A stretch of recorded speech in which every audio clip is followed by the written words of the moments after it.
Hey, welcome to How's channel. In today's tutorial, you will learn how to download and install Avira Antivirus 2019. Open your web browser and paste a link you can find in the description box down below. Open the web page. Click on Free Download. Set the path and save the file.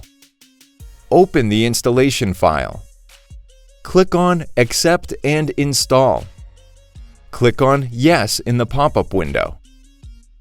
Double-click on the icon shortcut at the bottom right corner of the taskbar. You'll get pop-ups explaining the features of the app. Click on Next to see more, or you can click on Close. Wait until the installation process is finished. That's it. Thanks for watching the video. Please like it and let us know if you use any of our tips and tricks. Subscribe to our channel. We upload new tutorials every day. See ya!